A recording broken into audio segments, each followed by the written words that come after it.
Suspense.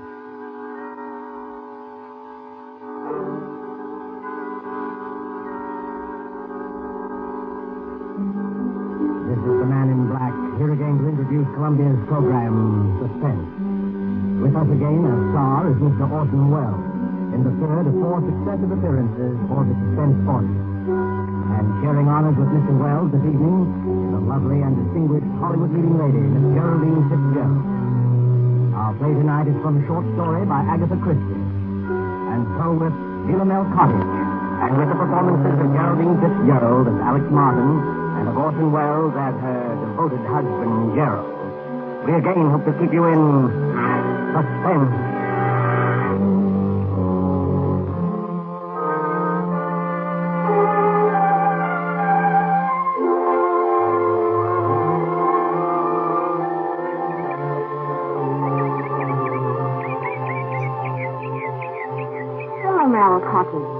What's that, Alex?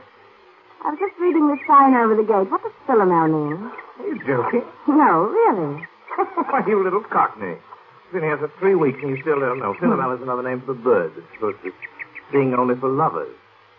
You've been hearing it every twilight. Oh, Nightingale. Of course. That sign, Philomel Cottage, is the main reason I wanted this place for us.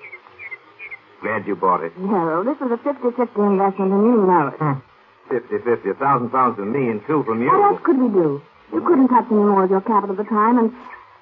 Well, when you find a country cottage that combines old world charm with new world plumbing, you want to grab it. And we did have to have the place, didn't we? Yes, we did. I've often wondered if you went a bit lonely. Lonely? With you? I mean, we're after living the city all your life. Pretty much to ourselves, you know. 2 miles from the nearest neighbor. The nearest eavesdropper, you mean? What an utterly hopeless romantic I married. Well, you can't get out of it now. No. Oh, Gerald, you know what day today is? Today it's the 13th. It's our anniversary, darling. We've known each other exactly a month. No, exactly 30 days. Oh, Gerald, really now. No, really. What is it, dear? You have the pain again? No. Just a little indigestion, I think. There. You want me to get you your pill? No. Well, dear, it's 11:25. Better get on to the village. Now to get that camera equipment. And the human timetable walks through the garden gate. My dear, there's nothing wrong with system, even on a honeymoon. Sooner I go, sooner I get back. Oh, come on, Gerald. Forget your old photography. Why don't you stay and do some gardening? It'd be good for you. Better for old George. He gets paid for it. He's not due again till Saturday. The place will go to rack and ruin. Over my dead body. Goodbye, dear. Don't walk too fast, dear. Remember the last time. Be careful, darling.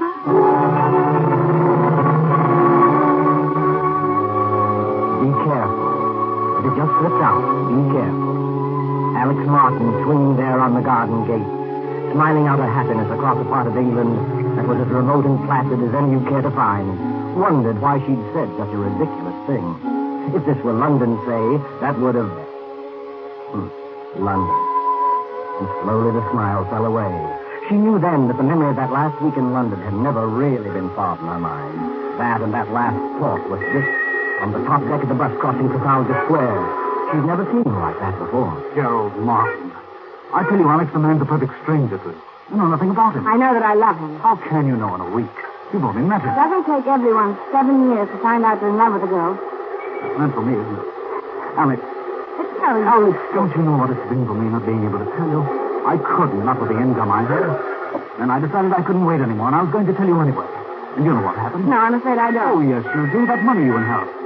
That money from your cousin or uncle or whoever. I don't see what... You didn't think I could ask you to marry me then, did you?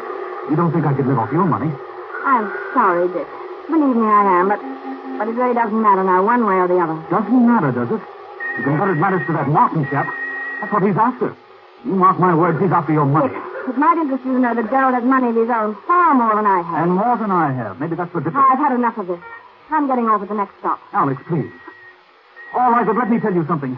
If you think I'm going to let Gerald cut me out and not do anything about it, you're very much mistaken. I'll catch up with him, do you hear? I'll catch up with him if it's the last thing I do.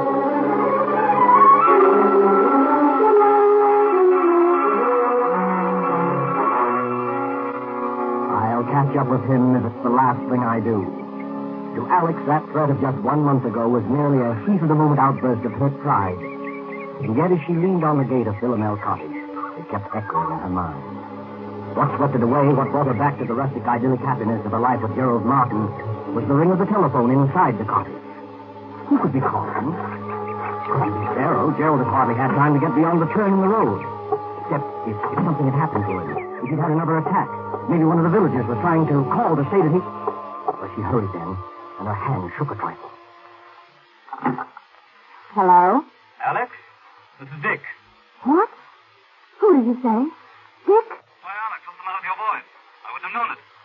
Dick Windeford. Oh, well, where are you? The Traveler's Arms. That is the right name, isn't it? Or aren't you acquainted with your village pub?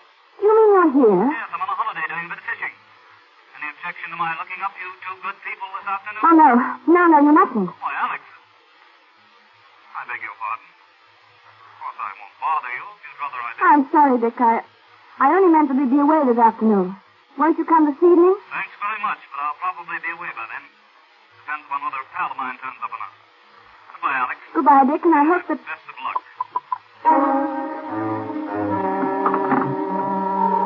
For a long moment, Alex stood quite still, the memory of Dick's threat flooding her mind. She walked across the spacious oak-beamed living room, and by the time she reached the side porch, she'd made up her mind. Much as she hated deceit, she would say nothing to Gerald of Dick's call. She stepped out into the garden, and for the second time that morning got a surprise. There, big as life, was her gardener, busily trimming the hedge. Why, George. I thought we agreed that Saturday was your day here. I thought as how you'd be surprised, Mrs. Martin. There'll be a fair over the Squires on Saturday, and I says to myself, Mr. and Mrs. Martin, they won't take it amiss if I comes for once on a Wednesday instead of a Saturday. No, of course not, George. Then I thought, too, as I might as well see before he goes away so as to learn your wishes with the boarders. Shall I go away? To London tomorrow. Going to London tomorrow. Where did you hear that? Met Mr. Martin down the village yesterday. He told me you was both going away to London tomorrow. And it was uncertain when you'd be back again. I didn't... Now, don't tell me you and the master is disagreeing already. Oh, naturally not. It just slipped my mind. Get on to work, George. Listen. Never could understand why anybody'd want to go up to London, no. Like Mr. Ames, what used to have this house. He went up there, not to live, mind you. Yes. And after fixing up this place like he did, with taps all over everywhere, why, you're going to take a loss, I says to him when I sees the place up for sale. Ain't everyone as will have your fed for washing themselves in every room in this house, in a manner of speaking. But George, he says to me, I'll get every penny of £2,000 for this house. And sure enough, he did. He got 3,000. 2,000. Some he was asking was talked of at the time. Very high figure it was thought to be. No, George. You see, I gave 2 and, well, it really was 3,000. You don't tell me that Mr. Ames had the face to stand up to say 3,000, brazen like in a loud voice. He didn't say it to me. He said it to my husband. I guess I'll do some trading now. The price was 2,000.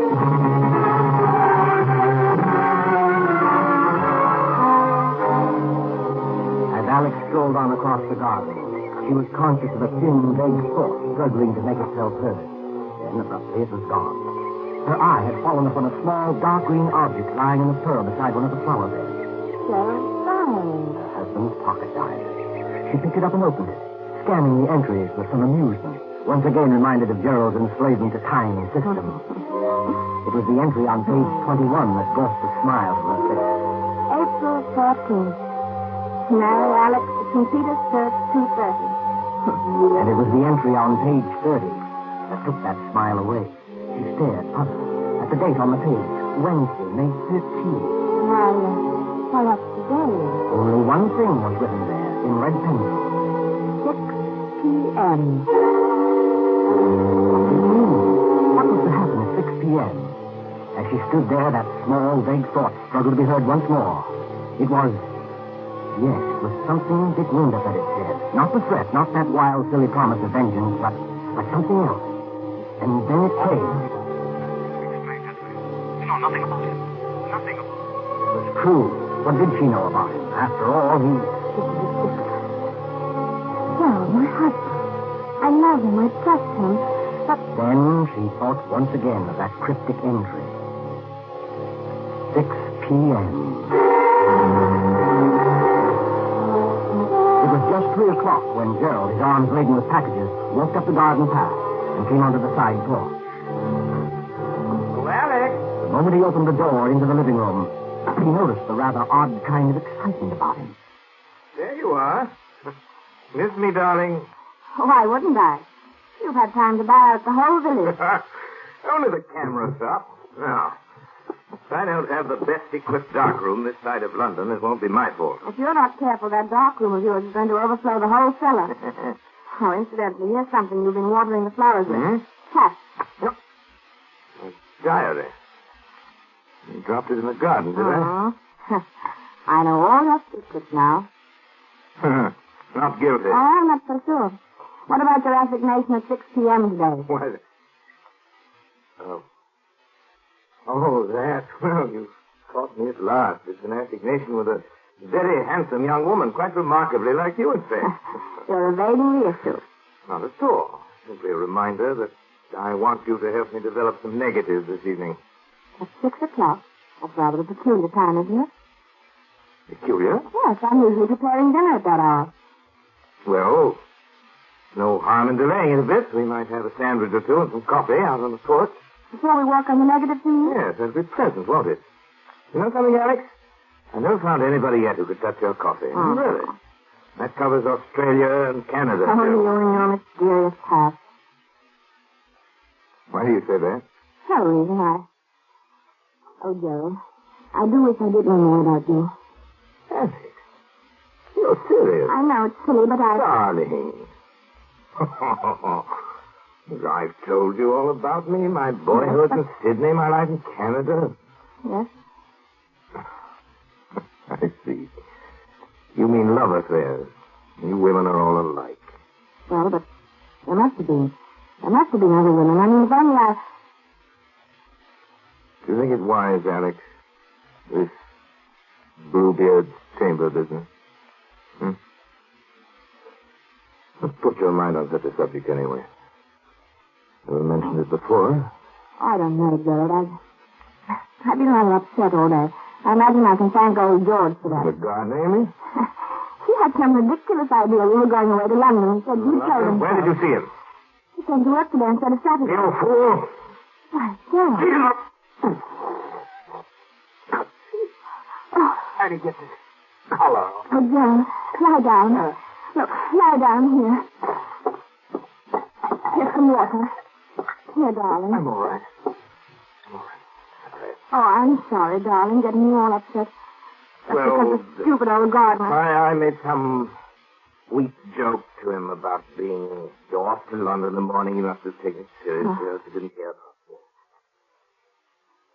You straightened him out, I suppose. Hardly. You know what a gossip is. I didn't want the whole village to think my husband was leaving me in the dark about his plans.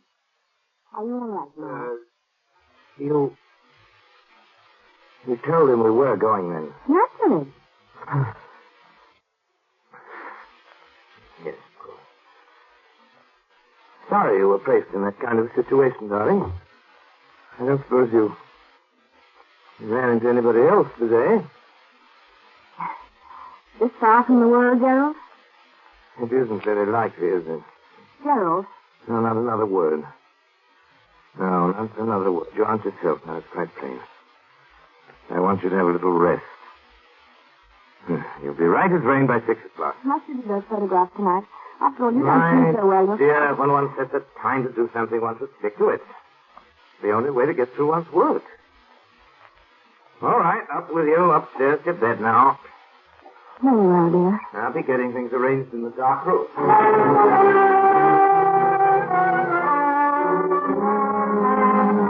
But for Alex, rest was more like a nightmare.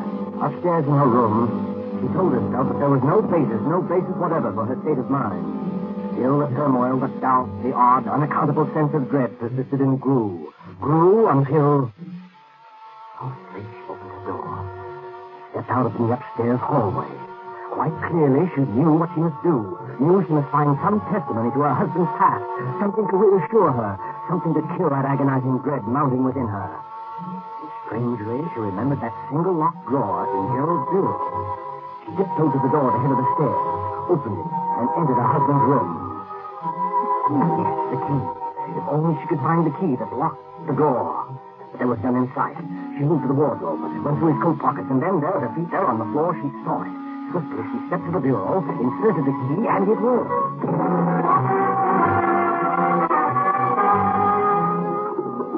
Alex Martin opened the drawer, looked down at the small packet of letters tied with a light blue ribbon. And when she saw the uppermost envelope, her face reddened with shame. Why, they're my letters? They were her own letters, love letters written to Gerald before they were married. And there was nothing else in the drawer save a roll of ancient faded newspaper clippings. Alex sighed with relief as he glanced at the top clipping. It was from an American paper, and it featured the trial of one Charles Lemaitre, a notorious swindler and bigamist. A skeleton had been found beneath the floor of his house, and most of the women he'd married had never been heard of again.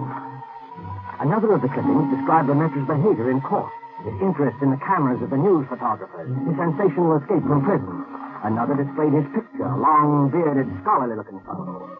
It reminded her of someone. But who? She couldn't tell. She glanced at the caption beneath the picture. Modern Bluebeard. Modern Bluebeard. Yes, that's what she read. Her eyes went back to the picture, and in a flash they saw the resemblance. She ran through the other clippings. Dates had been found in the man's pocket diary, dates it was contended when he had done away with his victim. He was an amateur photographer. He was from Sydney, from Canada. He was subject to heart attack. He was... Yes.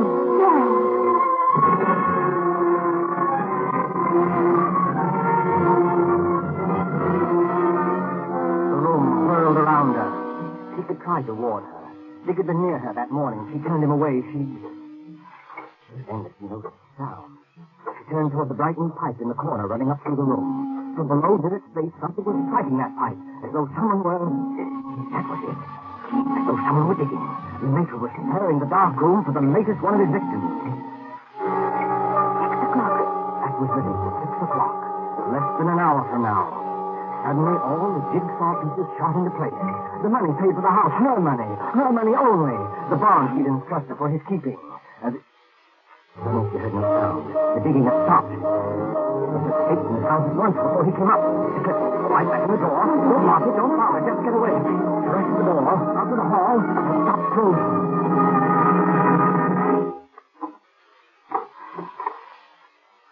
Yes, my dear? Oh, you startled me. I was just trying to find the nail file. Were you, dear? Well, there's nothing to look so guilty about now, is it? So come on down. Getting late, you know. Gerald, I... Just have time to make the coffee and sandwiches. Before we do the pictures, that is. I'll be right down, darling. Oh, but we really mustn't delay, must we? Coming, Alex? Very well. Now, that's better. Here, let me give you a hand. Never mind, Gerald. Alex, how cold you are. Cold. That's my name, Mother. Well, that'll soon pass away, I'm sure. Hurry along, dear. Hurry along? Yes, into the kitchen. Alex, what is the matter? Nothing. I'll be all right. The kitchen. Yes, I'll fix you something in a second. You just sit here in the living room and... No, the porch. That'll be more comfortable, won't it? And I'll be right with you. Splendid, Alex. I'll just... Oh, of course not. What, Gerald? How rotten of me not to have suggested it. If you're feeling a bit under par, you could probably do with some help. I'll come with you.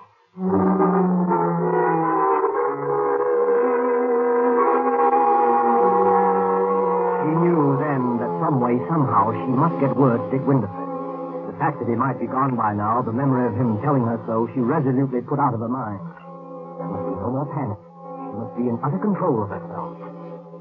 Alex, carrying the coffee out to the porch, glanced at the clock upon the mantel. 10 minutes till 6.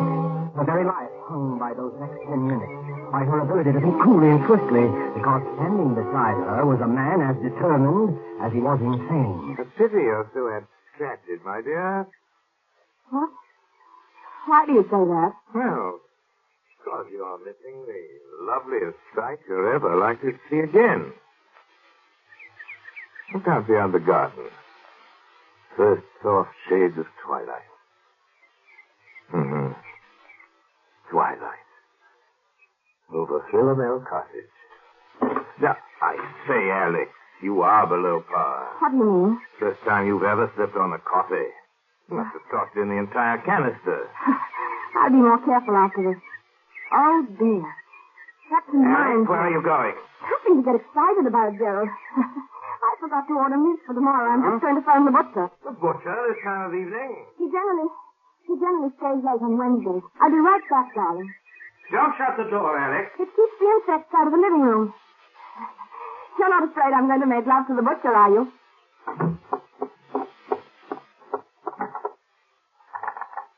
Operator, get me the traveler's arms, please. Hurry. Hello? Traveler's arms? Mr. Winterford, please.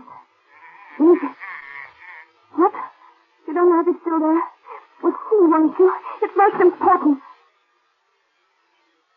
Don't let me disturb you. Well, darling, you do. I hate anyone listening when I telephone. But I do, Gerald, truly. You're quite sure you're really calling the butcher? Why, as a matter of fact, I'm not sure. What? What I mean What are is, you talking about? I'm afraid I've got the wrong person. A perfect stranger. Don't understand. Someone I know nothing about. You know nothing about, then why don't you hang up? Here, what's the end of that wire? Hello? Hello? Dead. All right, my girl. Might as well get started. We're late now. Late? Precisely 3 minutes past 6. Why, Gerald, it won't be 6 o'clock for 8 minutes. Look at the clock there on the mantel. I don't go by that relic. I go by my own Gerald, wristwatch. listen. Stop pacing and listen to me. Well? I don't feel up to it tonight. I'm upset. I'm tired. Alex, I promise you, you won't be a bit tired after it's over. I'm not going to wait 1 minute longer. I won't do it. Come along, I'm not Alex. fine with it. Come along. No. I'll carry you. No. You will, you hear? You will. I've got something to tell you. Something to confess. Confess. Yes, to confess. Something I ought to have told you before. I've had my secret past, too. Former lover, I suppose. In a way, but something else. You'd call it, yes, I expect you'd call it a crime. You? Yes. I don't believe it. Yes. You better sit down, Gerald. There. I told you I'd never been married before. That wasn't entirely true. There was a marriage. When I was 22, he was an elderly man with a little property.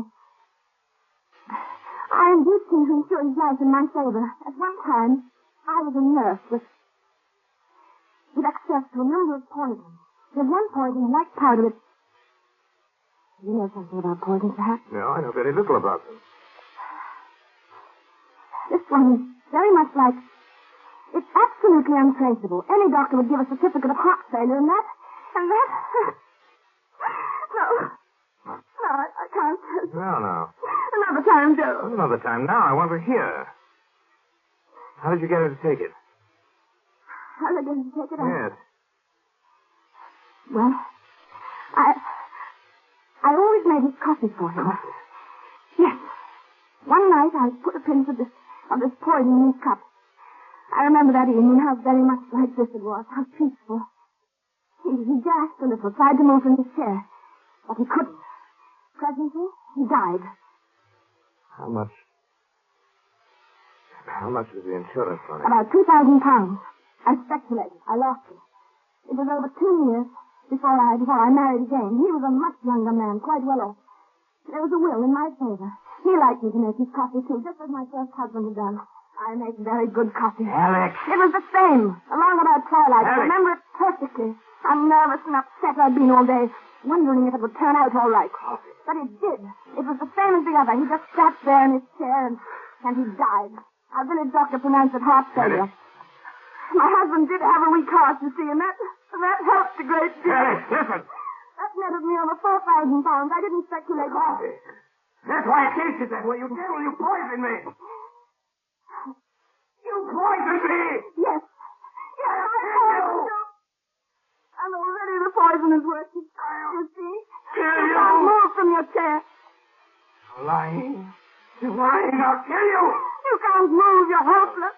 Kill you.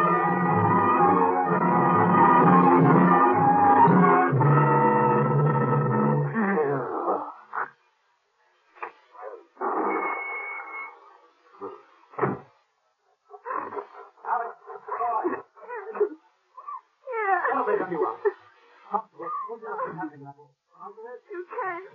You didn't hear me. Good girl. You wish the people call me up and talk about someone you knew nothing about. What do you know nothing about? Excuse me, sir. What is the phone call? Men sitting in his chair. Heart trouble, it looks like, sir. And, yes? Well, sir, he's dead. Your husband, then? My chair. A perfect stranger. He was just sitting in his chair and presently he died.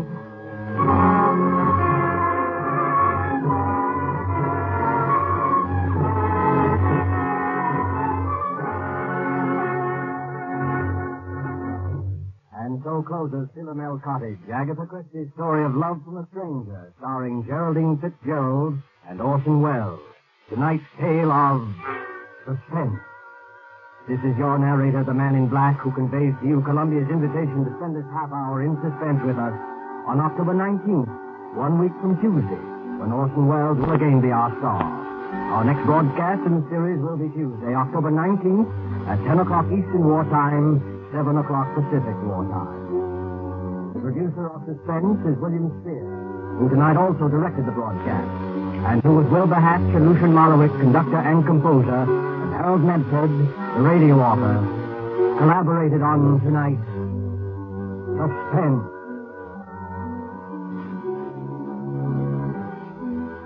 This is CBS, the Columbia Broadcasting System.